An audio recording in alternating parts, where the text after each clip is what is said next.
GradStory.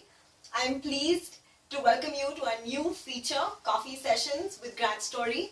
This is so that you can engage with people who've charted their own unique path. Our first guest at Coffee Sessions with GradStory is Nipun Dhingra.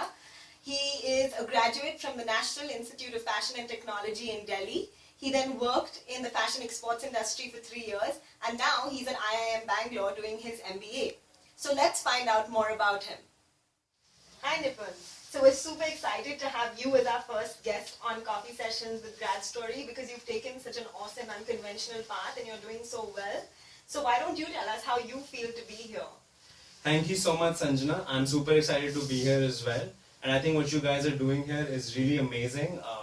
Because I think there is this opinion out there that MBA is meant for engineers, but you guys are allowing people like us to tell our stories and encourage people from different backgrounds to think of MBA as a career option. Right.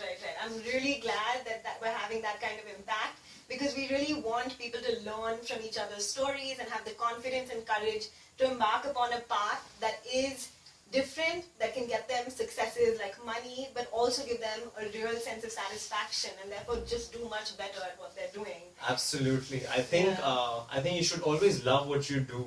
And that's one philosophy that I've always believed in.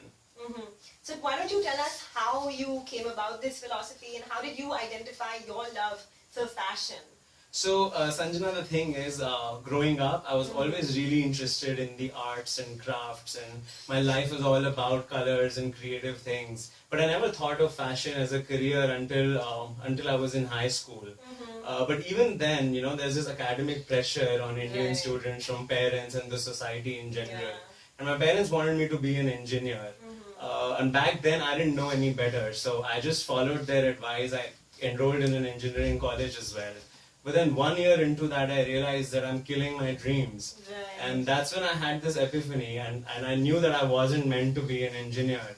So that's when I gave it all up. And I sat for the NIFT entrance exam and I made it. And that's how I got into fashion. Wow, that's amazing. I want a lot of other people to also be able to do this. And hearing your story, I'm sure will make people identify it better. I hope so. I hope so. So why don't you tell me about NIFT? So how was NIFT as an experience in India? Being fashion is not as well thought of generally. True. So how did you make that work? How is NIFT? True, especially for me, I had a lot of people telling me that that's not the right thing to do. Because fashion as a career, like you said, in India is still not looked upon as something which is really profitable or something that's worth going into. So, but I would just say that if you have a dream, you should just follow it. And as far as my experience at NIFT goes, I think that taught me a lot about different people because I met so many people at NIFT, right from designers to artisans and local craftsmen, and that gave me a good perspective on life. And that's how I learned to balance my opinion. Right. That's amazing. And then, how was your experience working in the exports industry? So right after college, I joined the export industry because I wanted to work at the grassroots levels of Indian fashion industry. What I learned there was that there is a lack of management in the fashion industry in general. So people who are managers in our industry are usually people who are design graduates and don't have any formal training in management. Or the ones who do have some training in management have no background in design.